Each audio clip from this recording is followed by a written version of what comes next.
Ok, non. Pourquoi ok? Vous n'avez pas honte? Pardon? Moi, président de la République? Le début, c'est moi qui dis la vérité. Bienvenue à tous, l'histoire retiendra donc qu'en ce début d'année 2015, la France, à son tour, a été la cible d'un attentat de masse. La star, c'est l'actu. Bonsoir à tous, il est 20h et bienvenue dans On s'en mêle sur Radio Campus.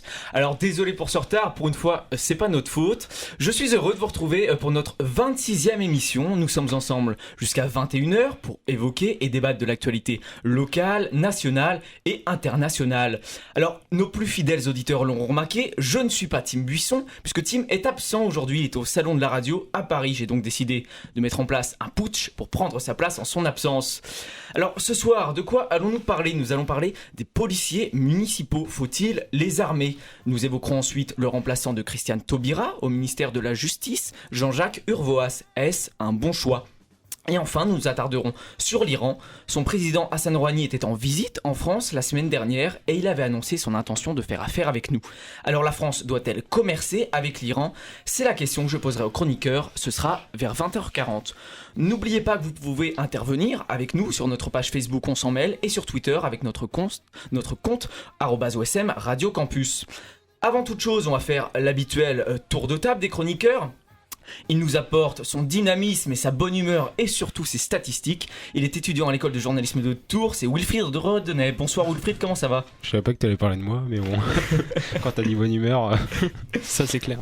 Alors, il a échappé à la mort la semaine dernière à cause de la fièvre, mais il est de retour parmi nous, on est heureux de l'accueillir, c'est le hipster de l'émission, Simon Soubieux, étudiant en journalisme. Ça va mieux Simon? Ça va très bien, merci Robin, bonsoir à tous. Un remplaçant qui ce soir est titulaire, c'est aussi le sosie officiel de Bernardo Silva de l'AS Monaco, c'est Nicolas Tavares, également le PJT. Bonsoir Nicolas. Bonsoir Robin, bonsoir à tous. On l'a mis à la technique pour qu'il arrête de dire des conneries, bah oui, les chroniqueurs sont déjà là pour ça, c'est Antonin Falomir. Bonsoir Antonin. Bonsoir. La technique, il va s'y former ce soir pour remplacer Antonin la semaine prochaine, il est étudiant en technique de commercialisation agroalimentaire, c'est Clément Bressac. Bonsoir Clément.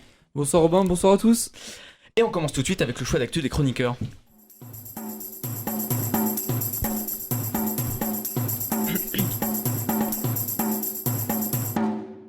Et on va débuter avec toi Nicolas, de quoi vas-tu nous parler? Alors moi pour ce petit point d'actu, je me suis inspiré de la dernière vidéo du programme court Data Gueule diffusé sur France 4.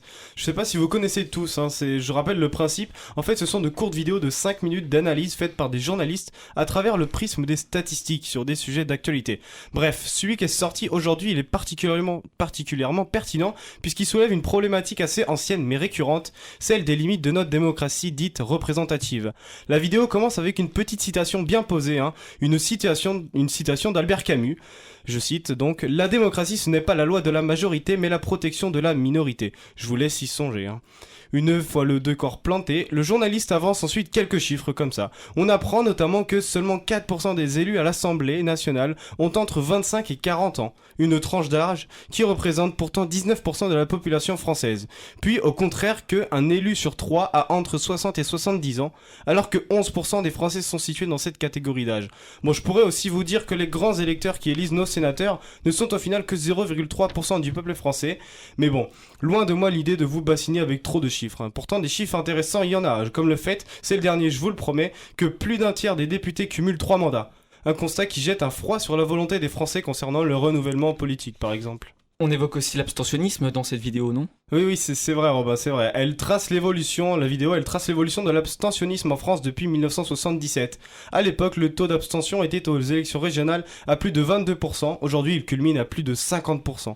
Les journalistes se posent alors la question de comment résoudre ce taux de participation si faible. On y cite notamment la situation de la Belgique, où le vote est obligatoire sous peine d'une amende de 30 à 60 euros. Mais on met aussi en parallèle la législation du Pérou. Et vous allez voir, c'est très intéressant. Au Pérou, si les votes non valides représentent plus de 66% des suffrages, l'élection est purement et simplement annulée. En Colombie, on comptabilise les votes blancs et s'ils atteignent la majorité, les compteurs sont remis à zéro. Oui, notre chère démocratie est vieille de 60 ans, et comme toute personne âgée à notre époque, elle a du mal à cacher ses problèmes d'adaptation. Et alors que le désintérêt s'exprime de plus en plus fort au sein du peuple français, c'est au contraire de plus attention qu'elle aurait besoin. Merci Nicolas pour cette analyse de DataGueule, le programme de France 4. On continue avec toi, Simon, de quoi tu vas nous parler ? Alors moi c'est vraiment un sujet d'actualité, donc on s'y attendait un peu. Hier Jacqueline Sauvage s'est vue accorder la grâce partielle présidentielle. Donc en décembre, je le rappelle, elle avait été condamnée à 10 années de prison pour avoir tué son mari qui la battait. Alors outre le fait que contrairement à ce qu'on a pu entendre dire, la femme n'a absolument pas été libérée par le président, mais pourra juste demander sa liberté conditionnelle plutôt que prévu, encore faut-il qu'elle soit acceptée par la justice, je veux ici évoquer la pertinence de cette décision. Alors certes, une pétition lancée sur change.org a recueilli 400 000 signatures pour que Madame Sauvage soit libérée. Certes, elle était battue, était violée, vivait un enfer, et ce depuis 47 ans, mais je me pose une question. En quel honneur accorder la grâce présidentielle à Jacqueline Sauvage ? Cela revient au soi à remettre en cause le verdict prononcé par la justice. Et, malgré la situation dramatique de la femme, ce verdict tient la route. Il aurait été judicieusement contestable si Jacqueline Sauvage avait été en situation de légitime défense au moment du meurtre. Mais les faits avancés par la presse montrent qu'il n'y a pas existé de concomitance entre le moment des faits et les actes odieux de son mari. Alors, sous quel prétexte gracier Madame Sauvage ? Par pure pression populaire, sans doute, mais c'est assez dangereux selon moi, car cela revient à introniser dans notre pays la justice sélective, et si on prône l'autodéfense, sans s'en apercevoir, on passe d'une société civilisée à une société qui ne l'est plus, à la barbarie, voire à la dictature. Donc, a-t-on accordé la grâce présidentielle au bijoutier de Nice qui avait, il y a 2 ans, tué son braqueur ? Non, et heureusement. C'est pareil pour Jacqueline Sauvage, qui n'avait pas, malgré sa situation, à se faire justice elle-même, sauf qu'elle s'en sort mieux que lui. Merci Simon pour cette prise de recul sur la grâce présidentielle. On continue puisque la France n'est pas le seul pays à fournir des combattants à l'État islamique. La Russie est aussi touchée puisque près de 2900 ressortissants d'origine russe seraient partis rejoindre les rangs djihadistes. Alors on le sait, les Russes ne sont pas du genre à négocier avec les terroristes et ils ont donc décidé de réagir avec fermeté et prudence face au retour de plusieurs de ces combattants. Les récits des faits avec toi Wilfried. Surveillance des frontières accrue, multiplication des interpellations, la Russie préfère prendre les devants face au retour sur son territoire de plusieurs présumés combattants de l'État islamique. Selon le comité de lutte antiterroriste du pays, 832 personnes impliquées dans des organisations terroristes internationales sont actuellement poursuivies. Plus de 80 de ces suspects ont déjà été condamnés à des peines d'emprisonnement. Si la Russie a pour l'instant été épargnée par les attentats, le risque reste élevé et il s'accentue au fur et à mesure que le pays s'implique dans la guerre civile syrienne. D'après Andrei Prejdomsky, porte-parole du comité de la lutte antiterroriste, plusieurs cellules de Daesh projettent des attentats en Russie. Les inquiétudes se portent surtout autour d'un bataillon composé de membres originaires du Caucase du Nord, notamment la Tchétchénie. Il sera d'ailleurs mené par Ahmed Chatayev, dit Le Manchot. Un homme loin d'être inconnu en Russie puisqu'il a combattu lors de la guerre russo-tchétchène en 2000. Depuis, Le Manchot a été inscrit à la demande de Moscou sur la liste noire du terrorisme du Conseil de sécurité de l'ONU. Âgé de 35 ans, le Tchétchène est décrit comme un leader de l'État islamique. Il serait basé en Syrie ou en Irak et serait à la tête d'une brigade de 130 combattants, d'où l'inquiétude légitime de la Russie. Merci Wilfried. Merci à vous pour ces chroniques et on va tout de suite faire une première pause musicale, il est 20h16 et on va écouter Hooked on a Feeling de Blue Swede sur On s'en mêle Radio Campus Tour.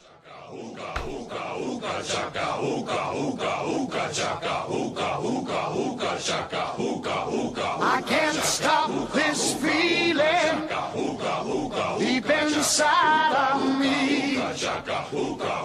Girl, you just don't realize what you do to me.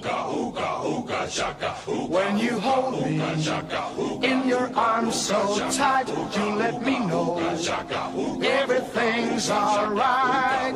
I'm hooked on a feeling, I'm high on believing that you're in love with me. Lips as sweet as candy, its taste is on my mind. Girl, you got me thirsty for another cup of wine. Got a bug from you, girl, but I don't need no cure. I just stay a victim if I can for sure. All the good love when we're all alone. Keep it up, girl. Yeah, you turn me on. I'm hooked on a feeling.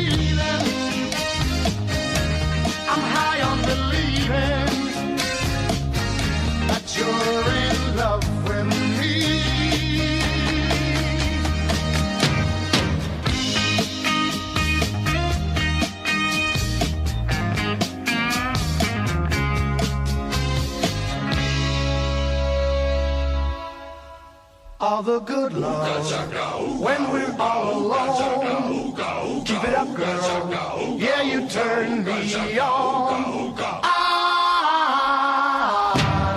hooked on a feeling. I'm high on believing that you're in love with me. I'm hooked on a feeling, and I'm high on believing that you're in love with me. I said I'm hooked on a feeling, and I'm high on believing that you're in love with me. Il est 20h19 sur On s'en mêle, Radio Campus Tours, et on passe à notre premier sujet d'actualité de ce soir. Dans ce premier sujet d'actu, on va parler des policiers municipaux. Aujourd'hui en France, environ 40% des policiers municipaux sont armés. Et depuis les attentats de novembre, la question de leur armement obligatoire ou non se pose. On pense bien sûr évidemment à Clarissa Jean-Philippe, tuée en janvier 2015 par Amédi Koulibaly, qui n'était pas armé. Dans certaines zones considérées comme criminogènes, par exemple en Seine-Saint-Denis, l'armement des policiers municipaux impressionne. Flashball, bombes lacrymogènes, revolver 89 mm et matraques. Mais nombreux policiers ne sont pas armés malgré les demandes en hausse.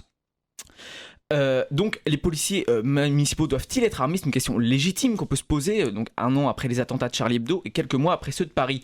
La Touraine n'est d'ailleurs pas épargnée par ce débat, puisqu'à Saint-Cyr, les 3 policiers municipaux sont désormais équipés d'armes de poing. Ceux de Ballon-Miré sont en train de suivre. Wilfried va nous en dire plus. Faut-il armer ou non les polices municipales ? Voilà un débat auquel n'échappe pas l'Indre-et-Loire. L'attaque d'un commissariat à Joué-les-Tours en décembre 2014, puis les 2 séries d'attentats de l'année 2015 en France, ont fait basculer de nombreuses communes vers l'armement des policiers municipaux.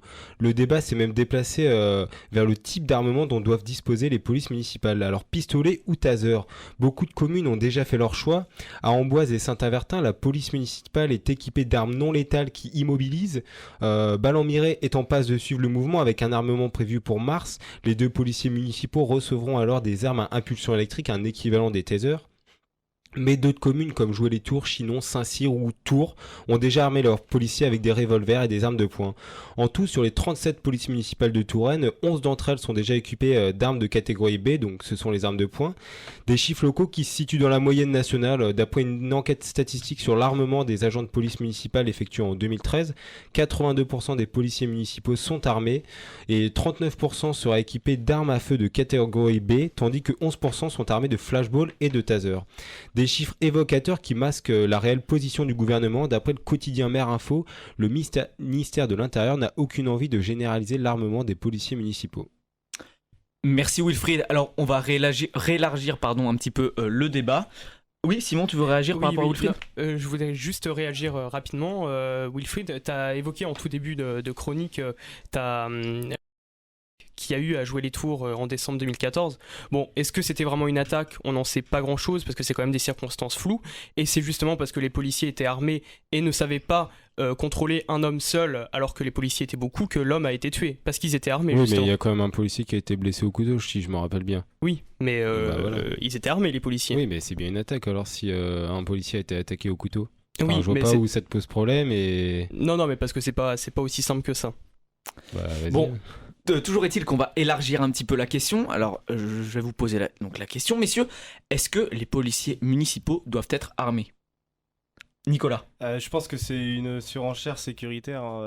Il y a 45%, tu l'as dit tout à l'heure, 45% des policiers municipaux qui sont armés. 39. Bon, Enfin, 82%, mais... Le chiffre 45%. Et je pense que les armés d'un revolver, déjà, ce serait un coût pour les collectivités, hein, parce qu'il faut une formation de 15 jours par 1700 € par agent municipal. Un revolver de 9 mm coûterait entre 900 et 1200 € à l'achat. Je pense que c'est un coût non négligeable pour chaque collectivité, sachant qu'il y a près de 20 000 policiers municipaux en France. Wilfried ? Moi je suis pas aussi catégorique que toi, je pense que ça dépend du cas en fait de chaque commune. Oui, c'est-à-dire qu'il y a des communes rurales où c'est vrai que ça paraît complètement aberrant et où le coût serait bien trop fort pour la sécurité qu'on demande d'assurer aux policiers. Après, on peut pas demander aux policiers de s'impliquer dans la défense des personnes et des biens en les associant notamment à la protection de certains cibles sensibles dans les grandes villes, dont à Tours, sans leur assurer une protection maximale et les moyens de se défendre eux-mêmes. Et je pense que dans certaines grandes villes ou grandes communes où le risque est sensible, il faudrait armer ces policiers. D'ailleurs, dans la plupart de ces communes, ils sont déjà armés.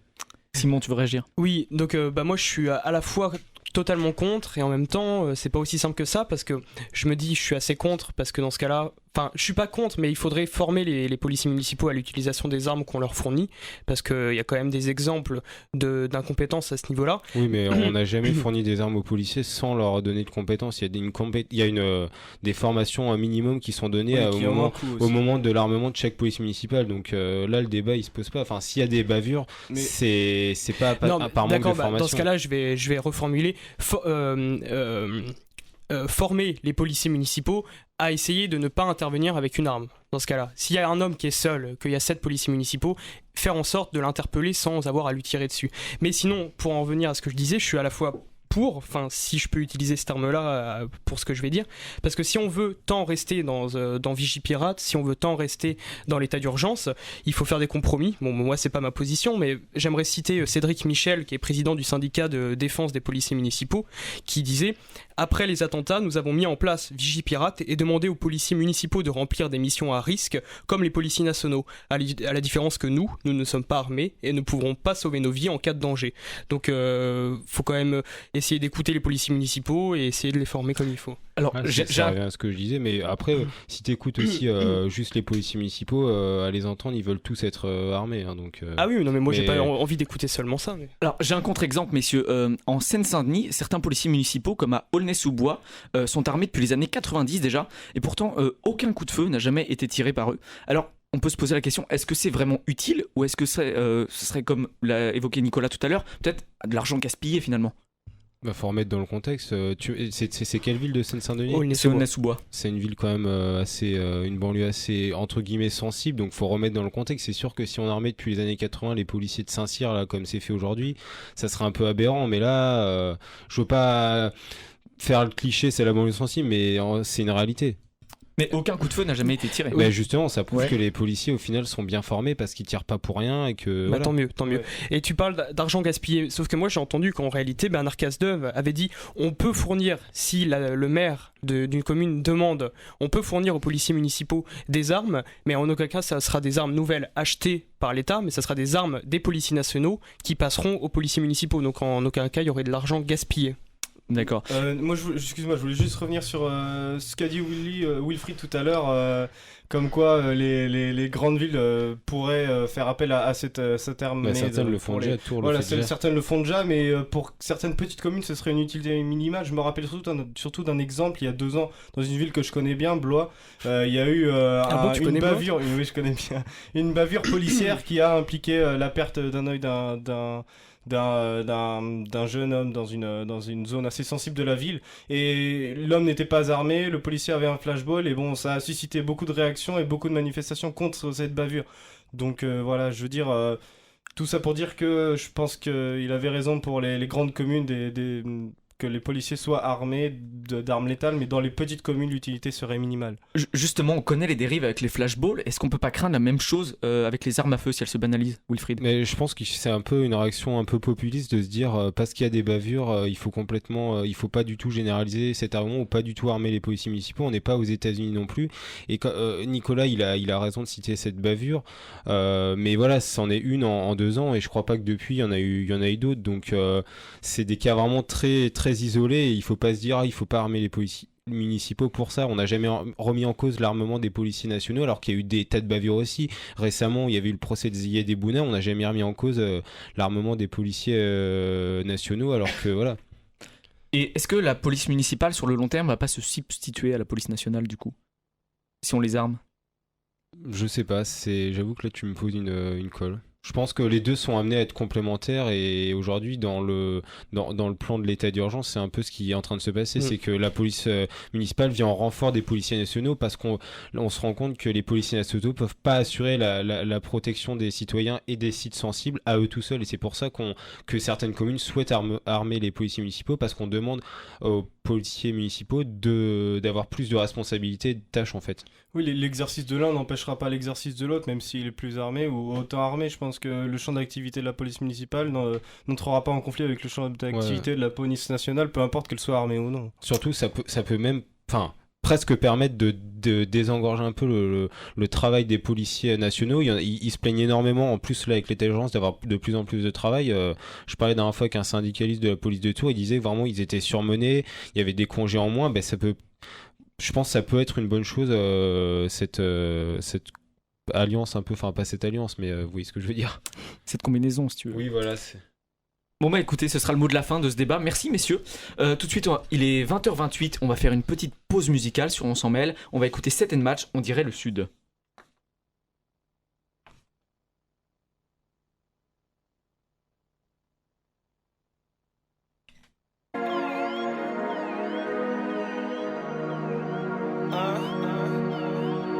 Caliente, brunette, ma vie est plus belle.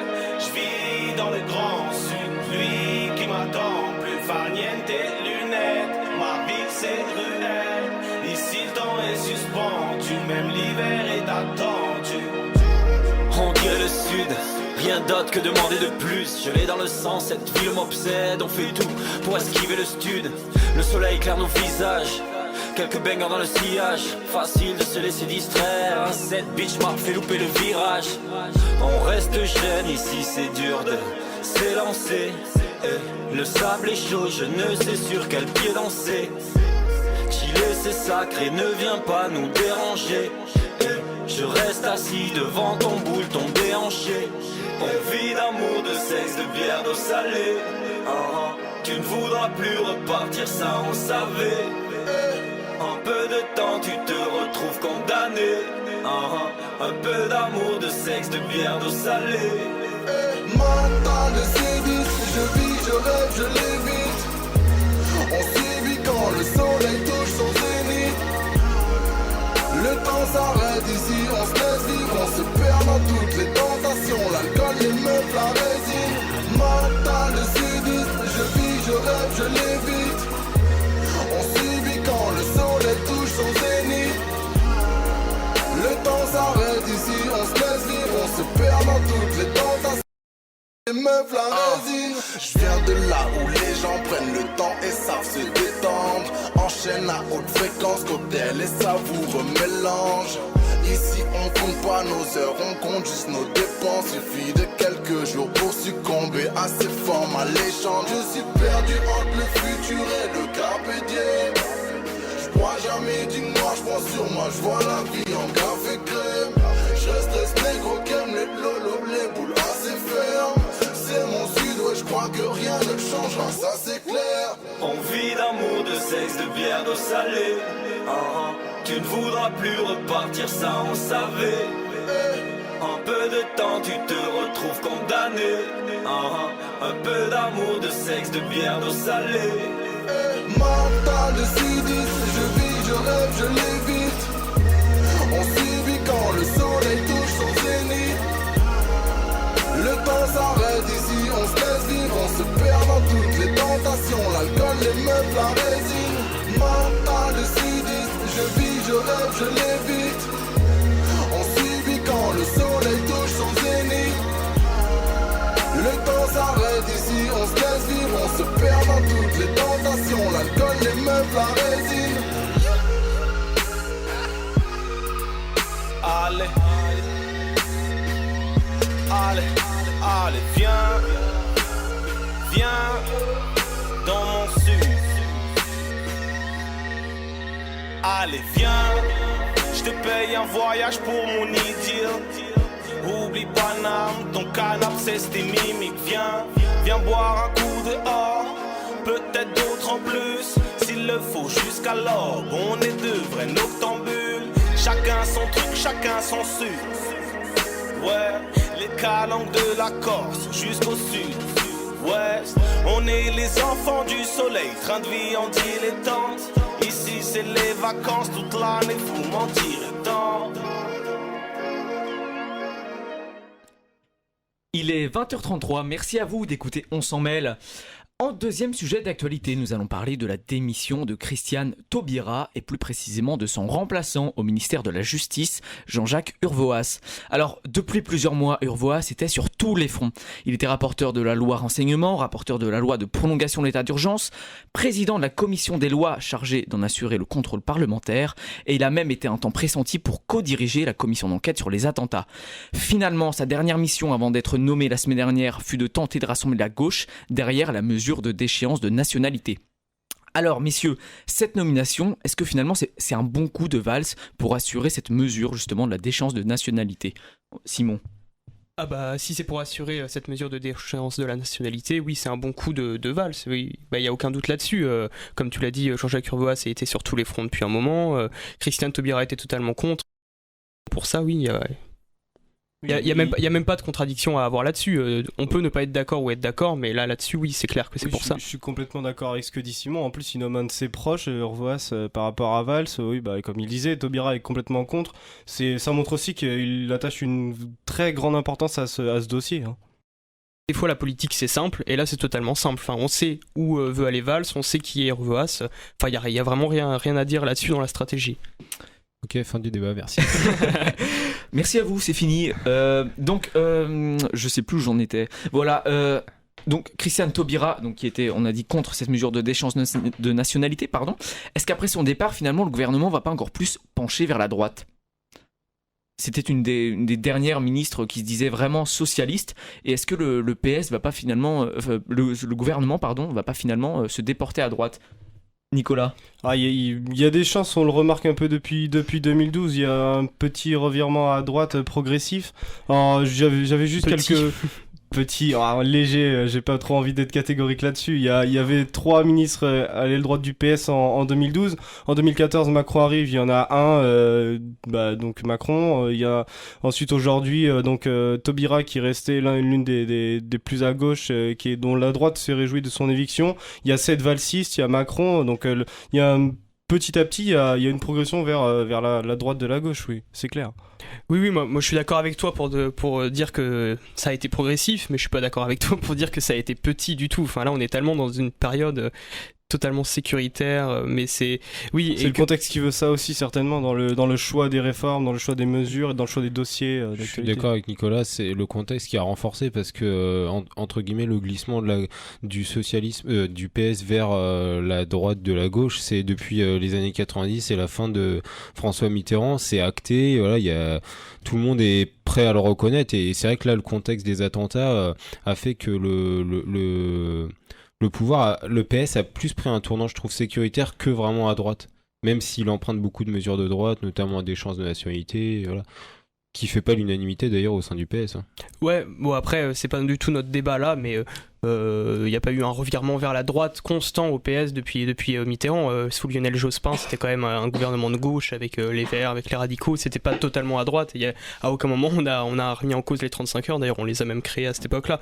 Mais je pense que oui, vraiment, Christiane Taubira c'est un symbole et de l'avoir sorti, c'est un symbole aussi. Est-ce que c'est vraiment uniquement le contexte qui fait chavirer le gouvernement à droite, ou est-ce qu'il n'y a pas derrière une stratégie pour conquérir de nouveaux électeurs ?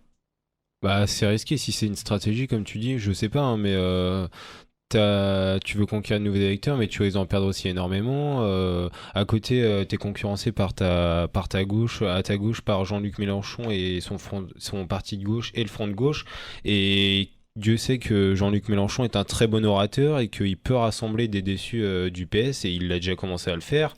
Bon, pour l'instant, il n'a pas réussi encore à vraiment percer une élection, mais si c'est ce que veut le PS, c'est une stratégie très très risquée, je pense. Ouais, et puis justement, j'en discutais l'autre jour avec un ami à moi, je ne comprends absolument pas la stratégie électorale du gouvernement, parce que toutes ces mesures sécuritaires, etc., il dit c'est parce que c'est ce que demandent les Français. Certes, bon, sur la déchéance de nationalité, il y avait 86% selon le Figaro des Français qui étaient pour ça, mais ça va absolument pas leur faire gagner des voix de droite, voire d'extrême droite, mais ça va juste conforter ces gens dans cette idée-là qu'il faut avoir ces idées-là, et je comprends absolument pas... Le seul moyen de lutter contre le FN, pour moi, c'est de mener une vraie politique de gauche. C'est absolument pas de prendre ces idées et de les conforter. J'ai quand même du mal à vous entendre parler d'une stratégie, ou alors plutôt nuancer le terme en disant une stratégie dans l'urgence, parce que c'est quand même...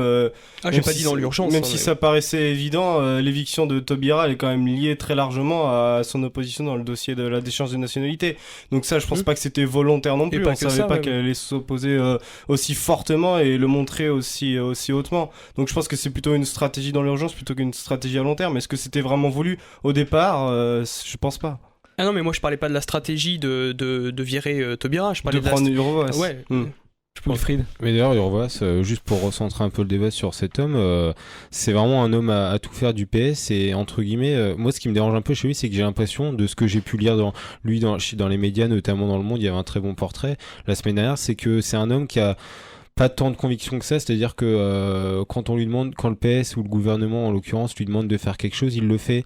Par exemple, dans Le Monde, ils écrivent qu'il a jamais été un ardent défenseur de la mesure d'extension de la déchéance de nationalité, mais il s'est bien gardé de le faire savoir publiquement ses réticences, et au final, il est mené ministre de la Justice parce qu'il a jamais montré publiquement ses réticences, et ça me dérange un peu qu'on mette encore ce genre d'homme à la tête d'un ministère aussi important. C'est vraiment, pour moi, c'est l'homme à tout faire du PS. Il a déjà débouclé beaucoup de situations, comme tu as précisé dans l'introduction, et c'est vrai que c'est l'homme parfait pour Valls et pour Hollande.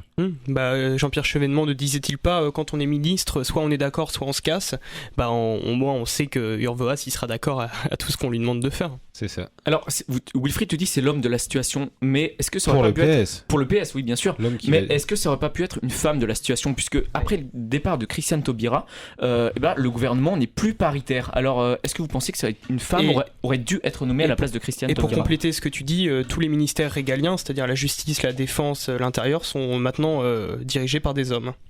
Wilfried. On s'éloigne un peu de notre débat, mais moi je suis pas d'accord avec ce que tu dis, parce qu'en gros tu voudrais mettre en place de la discrimination positive, mettre une femme pour que ça soit pas paritaire. C'était un engagement de Hollande. Hein. Oui, voilà, mais ça reste de la discrimination positive, et tu engages pas quelqu'un pour son sexe ou une quelconque caractéristique, je suis complètement mais d'accord pour avec ses compétences. Et là, en l'occurrence, c'est pour ses compétences aussi, parce que c'est un très bon parlementaire. Il va, à mon avis, pouvoir rallier de nombreux parlementaires PS à la cause de Hollande sur la déchéance de nationalité. Mais là, en plus, il a des compétences quand même, monsieur Urvoas. Oui, je suis complètement d'accord avec toi. Je pense qu'il aurait jamais dû surfer sur cette vague un peu de quotas, de mixité, hein, faire autant d'hommes que de femmes. Et de manière générale, je suis contre, parce que on nomme pas un homme politique par rapport à son sexe. Je trouve que c'est plutôt les compétences qui doivent prévaloir, peu importe son sexe ou peu importe. En fait, aujourd'hui, il y a 18 hommes, 15 femmes. C'est pas non plus, c'est pas également, c'est pas égal, c'est pas une parité parfaite, mais ça a été choisi dans l'urgence aujourd'hui. Regarde le nombre de ministres hommes et le nombre de secrétaires d'État femmes. Les secrétaires d'État sont beaucoup plus des femmes que des ministres. Et sauf qu'au final, les secrétaires d'État ont autant de pouvoir que le ministre, c'est juste qu'elles ont moins de visibilité. Et voilà, c'est ça, elles ont moins de visibilité. Mais moi, je suis pas totalement, je suis pas un homme qui défend totalement la parité, mais c'est juste un constat qu'on peut faire, ouais. Mais c'est surtout les ministères régaliens, c'est ça qui m'a frappé. Il a été prisonnier de son cercle vicieux, hein. C'est un engagement électoral et il a pas réussi à le respecter. C'est pas un aveu d'échec finalement, la parité ça marche pas en politique? Non, parce que juste si Urvoas, si l'homme a débloqué les situations et l'homme à tout faire du PS était une femme, ça serait la femme à tout faire, il aurait mis la femme. Là, il a pas choisi parce que c'est un homme, il l'a choisi parce que c'était l'homme qu'il lui fallait. Hollande et Valls, c'était l'homme vraiment qu'ils avaient besoin pour débloquer cette situation de la déchéance de nationalité et essayer de faire passer cette mesure. C'est juste pour ça. Et je déteste parler des Français comme si c'était une masse infime qui avait la même idée en son sein, mais je pense que les Français non pas que ça, c'est pas qu'il y ait le même nombre de femmes ou d'hommes au gouvernement en ce moment. Si c'est le cas des soucis des Français, alors. Écoutez, ça sera le mot de la fin pour ce débat. Merci messieurs. On va faire une petite en écoutant du Queen avec Bohemian Rhapsody. Rhapsody, pardon, excusez-moi. fantasy. Marquinhos. Caught in a landslide, no escape from reality. Open your eyes, look up to the skies and see. I'm just a poor boy, I need no sympathy, because I'm easy come, easy go, little high, little low. Any way the wind blows doesn't really matter to me. To me.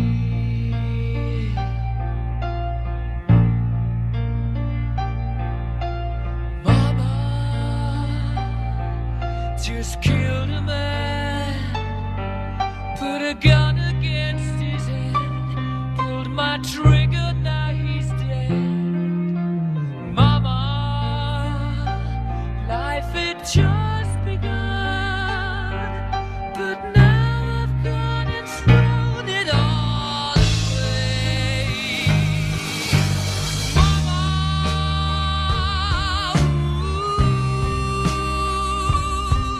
didn't mean to make you cry. If I'm not back again this time tomorrow, carry on, 'cause if nothing really matters.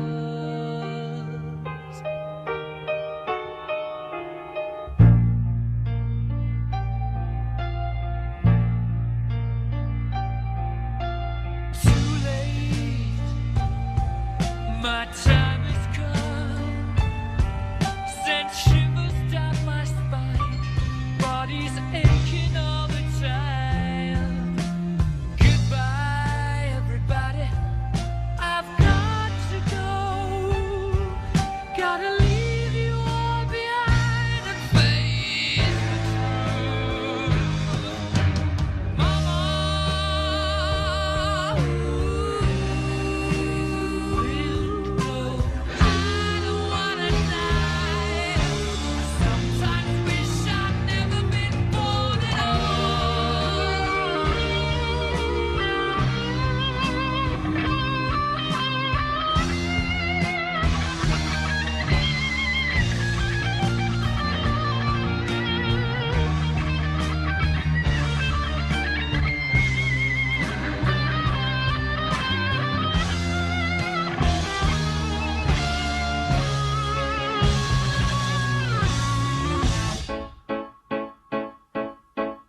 I see a little silhouette of a man. Scaramouche, will you do the fandango? Thunderbolt and lightning, very, very frightening me. Galileo, Figaro. Magnifico! I'm just a poor boy, nobody loves me. He's just a poor family, sparing his life from this monstrosity. Easy come, easy go, will you let me go? Bismillah, no, we will not let you go. Let him go! Bismillah, we will not let you go. Let him go! Bismillah, we will not let you go. Let me go! We'll not let you go. Let me go! We'll not let you go. Let me go! Superbe morceau de Queen. Magnifique. Il est 20h46, vous écoutez On s'en mêle sur Radio Campus Tour et c'est l'heure de notre grand débat.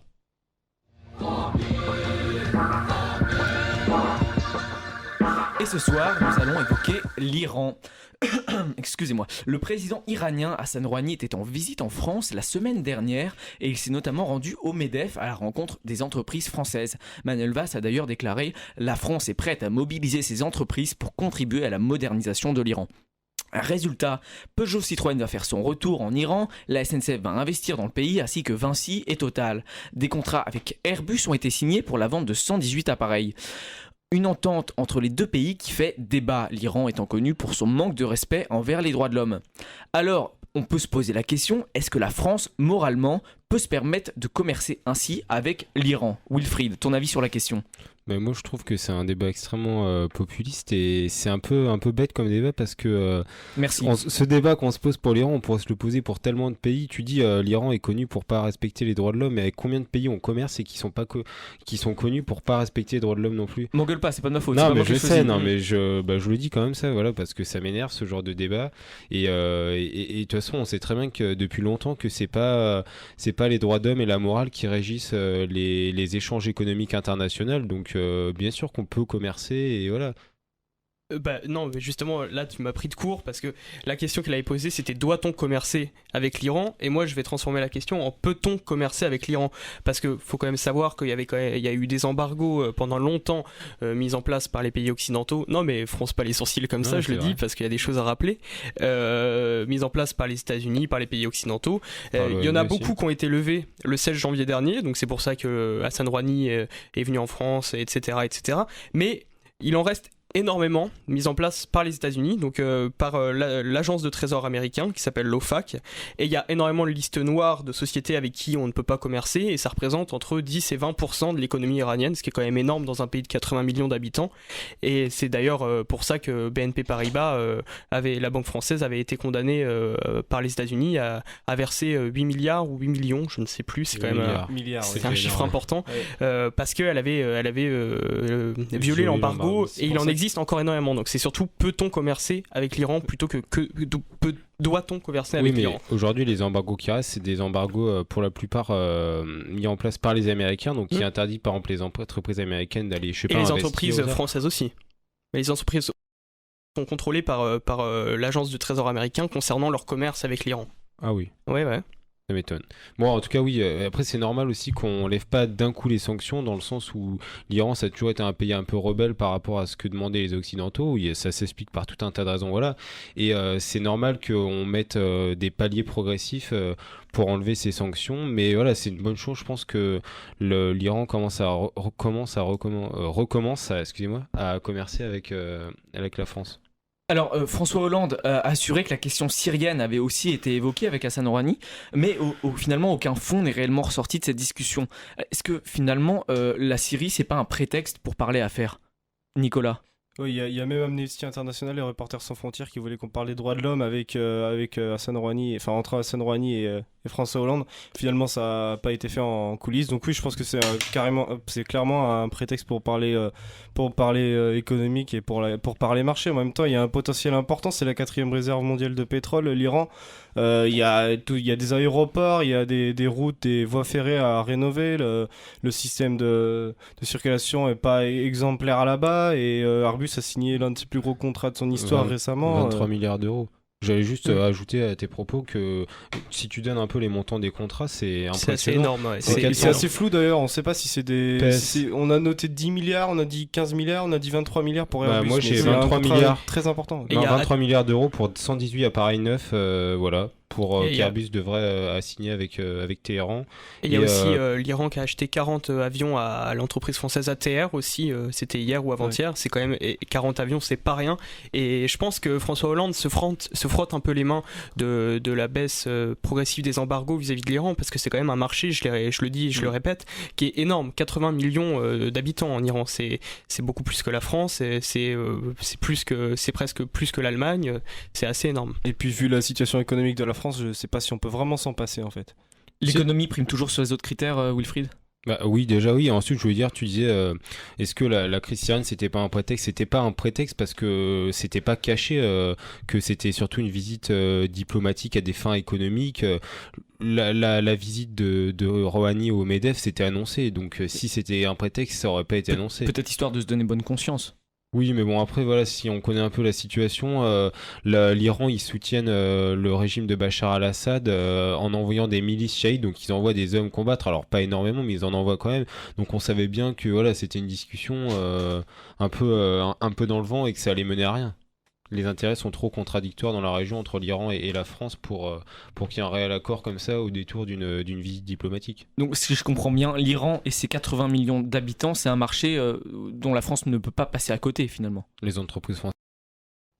Oui, je pense aussi, oui. PSA va réinvestir 400 millions d'euros dans une co-entreprise avec Iran Caudreau pour produire dès 2017 ses derniers modèles. Bon voilà, on sait que le marché automobile il est un peu morose en France, on a du mal les gens achètent plus de voitures. Bon bah là c'est 80 millions de personnes qui peuvent potentiellement acheter des voitures françaises. Forcément PSA va pas cracher dessus sous prétexte que l'Iran respecte pas les droits de l'homme. Puis comme disait Wilfried tout à l'heure, ce serait un peu hypocrite d'invoquer la morale pour éviter ce marché iranien. Il y a d'autres pays avec lesquels on commerce qui sont pas l'Arabie irréprochables. Saoudite par exemple. Exactement. Parce qu'on en a entendu parler récemment parce qu'ils avaient une crise diplomatique avec l'Iran, on commerce bien avec l'Arabie Saoudite. La Turquie. Ils sont pas c'est des pays qui sont pas beaucoup mieux au niveau respect Voire des droits pire. de l'homme. Exactement. Très bien, ce sera le mot de la fin de ce grand débat. Il est 20h52. Merci d'écouter On s'en mêle. On va faire une petite pause musicale avant notre dernier chapitre de cette émission avec un nouveau quiz d'actualité. Tout de suite, on écoute Remember the Name de Four Minor.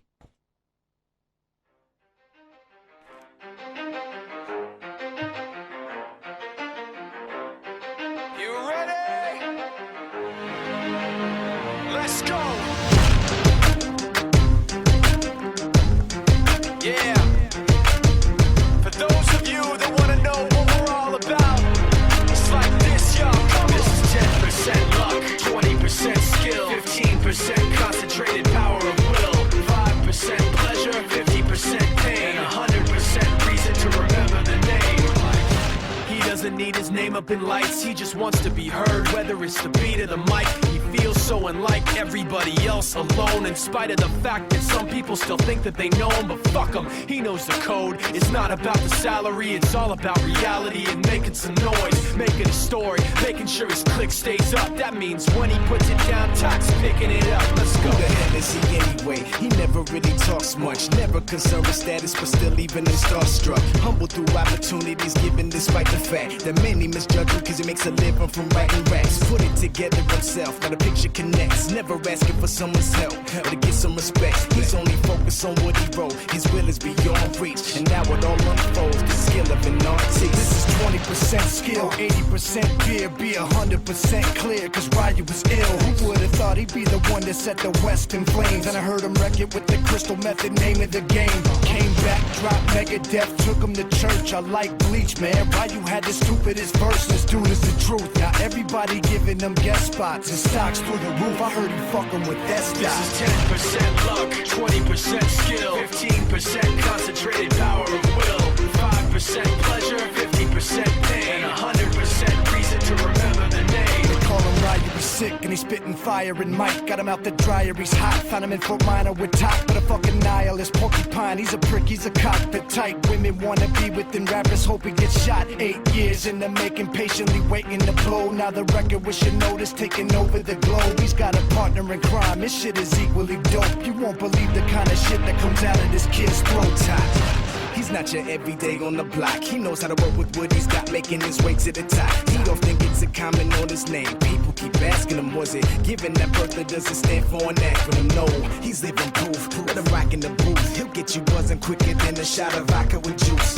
Him and his crew are known around as one of the best. Dedicated to what they do and give 100%. Forget Mike, nobody really knows how or why he works so hard. It seems like he's never got time because he writes every note and he writes every line. And I've seen him at work when that light goes on in his mind. It's like a design is written in his head every time before he even touches a key or speaks in a rhyme. And those motherfuckers he runs with, the kids that he signed, ridiculous, without even trying. How do they do it? This is 10% luck, 20% skill, 15% concentrated power of will, 5% pleasure, 50% pain, and 100% reason to remember the name. This is 10% luck, 20% skill, 15% concentrated power of will, 5% pleasure, 50% pain, and 100% reason to remember the name. Yeah. Fort Minor, M. Shinoda, Styles of Beyond, Ryu, Talk Beer, Machine Shop.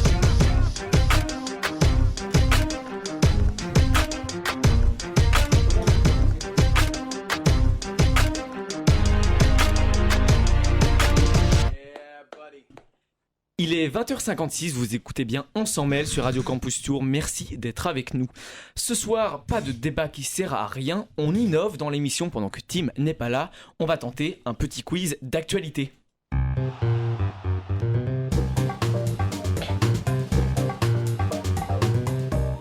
Alors messieurs, une bonne réponse égale 1 point. D'une semaine à l'autre, les points seront comptabilisés et à la fin de la saison, on désignera le grand vainqueur. Ce sera au plus rapide qui lèvera la main. Pas de duo carré ou cash, on n'est pas chez Nagui, on répond directement. Première question. Quel réalisateur a annoncé cette semaine vouloir tourner des plans dans l'espace pour son prochain film ? Wilfried.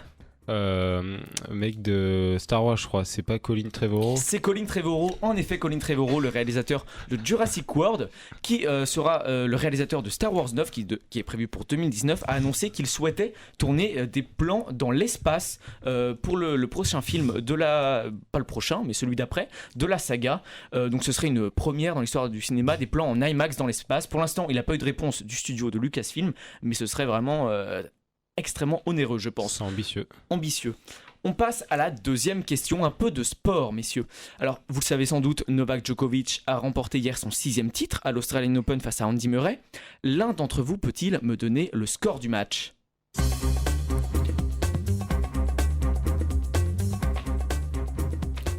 Simon. Les 7 ou les jeux Les 7 et les jeux. 3-0. Non, les jeux. Les jeux. Ah, 6-1, 6-4, 7-6. Non, c'est une mauvaise réponse. Nicolas. Je dirais 6-3, 7-5, 7-6. C'est une mauvaise réponse. Ça y est, presque, on s'en rapproche. Nicolas, encore j'ai hésité avec 6-2, 7-5, 7-6. Et non, ça y est, presque, on s'en Je crois que personne n'a gagné. Hein. Non, personne n'a gagné. 6-3, 6-4, 7-6. C'était 6-1, 7-5, 7-6. Ah, Nicolas était tout proche. Pour un jeu il aurait dû mettre un jeu de plus, Murray. Ouais, mais t'as quand même perdu. J'ai dit 6-1 au premier et 7-6 au dernier. Oui, Ah, il te manquait celui du milieu. Et toujours un point pour Wilfried qui est en tête. On passe à la troisième question. Le site web américain The Harris Poll a établi ce week-end le classement annuel des acteurs préférés des Américains. Pouvez-vous me dire qui est en tête de ce classement ? Moi. Simon a levé la main. Non, Nico était premier. C'est Nicolas, j'ai pas. C'est Nicolas qui a levé la main en premier. Je l'ai dit avant. Nicolas, tu peux le dire. C'est Nicolas. C'est Nicolas. C'est Tom Hanks. C'est Tom Hanks. Je l'avais dit avant. Et Simon va peut-être pouvoir gratter un point s'il me dit qui complète le podium. Il y a Harrison Ford. Non, il est 5ème. 5ème. Il y a... Un indice peut-être Un indice, ça serait trop facile. C'est un acteur qui est souvent avec Tim Burton. Johnny Depp. Johnny Depp, voilà, oui. Johnny Depp. Et le troisième, c'est Denzel Washington. J'ai un point. Non, tu m'en as donné qu'un, pardon. Non, ça compte pas. 1 point pour Wilfried, 1 point pour Nicolas et 0 point pour Simon. J'avais dit Tom Hanks. La dernière question, peut-être pour sauver l'honneur pour Simon. Quelle greffe inédite a été réalisée en Chine sur un singe la semaine dernière ? Nicolas, t'as été plus rapide, tu veux dire une réponse ? La tête d'un animal à greffer sur un singe, non ? Ah, c'est pas exactement ça. Essaie de reformuler, peut-être que tu peux gratter un point. Je dirais la tête d'un cochon sur un singe. Moi j'ai vu la greffe d'une oreille sur le dos d'une souris. Ouais, mais non, c'est pas ça. On s'en rapproche, franchement, on s'en rapproche. C'est pas loin du tout, c'est juste que c'est très très mal formulé. C'est pas grave, t'as pas compris la question, t'es un petit peu lent, mais voilà. Personne n'a la réponse ? Une greffe sur un singe en Chine la semaine dernière, vous pouvez tenter. C'est inédit, ça n'a jamais été fait. Personne n'a une idée ? Simon. Le visage d'un homme sur un singe. Non, ça n'a rien à voir. Ça y est. En fait, c'est une greffe de tête, d'un singe vivant qui a été greffé sur un corps mort. Donc c'est une première greffe de tête. Un corps de singe ou de... Ouais, un corps de singe, évidemment. On va pas greffer un... je sais pas, déjà pour faire des greffes comme ça, faut être un peu... Et donc c'est une première, c'est-à-dire qu'une tête vivante d'un singe a été greffée sur un corps mort d'un singe. Et ça a fonctionné, donc peut-être dans les prochaines années, on pourra faire... C'est-à-dire que le singe est mort, en fait. Il était vivant et ils l'ont amputé pour le greffer sur un corps mort, donc le visage... Non, le singe a survécu, justement, en fait. Je comprends pas vraiment la démarche, mais bon. Oui, non, si tu veux, on a un singe qui est vivant et un singe qui est mort. Oui, mais si on greffe le visage du singe vivant, je sais pas, dans ma tête il meurt. J'étais pas bon en bio aussi. Dans ma tête aussi, mais apparemment il a survécu. Le visage ou la tête? La tête. Et ça a fonctionné. Voilà, donc le bilan des courses, Nicolas a 1 point, Wilfried 1 point de même, et Simon est à 0. Voilà, Simon pourra se rattraper dans les prochaines semaines. J'avais dit Tom Hanks en premier, mais... J'ai levé la main en premier. Et c'est la fin de cette émission. Bon, finalement, ça s'est bien passé, hein, Centime. Merci à vous de nous avoir suivis, merci aux chroniqueurs, merci à toi, Nicolas. Merci à vous tous, merci Robin. Merci Simon. Salut Robin, bonne soirée à tous. Merci Wilfried. Merci, on sent la déception de Simon là. Quand Ouais, il parle, là, il est de la mauvaise foi même. Et merci à Antonin qui a été épaulé de Clément à la technique. Et bah merci à toi, bonsoir tout le monde. Merci à vous deux. Et merci à toi et bonsoir tout le monde et désolé pour les petites erreurs mais bon on apprend comme on peut hein. Et la semaine prochaine vous retrouverez Tim Buisson à la présentation. En attendant je vous souhaite une bonne soirée sur Radio Campus Tour.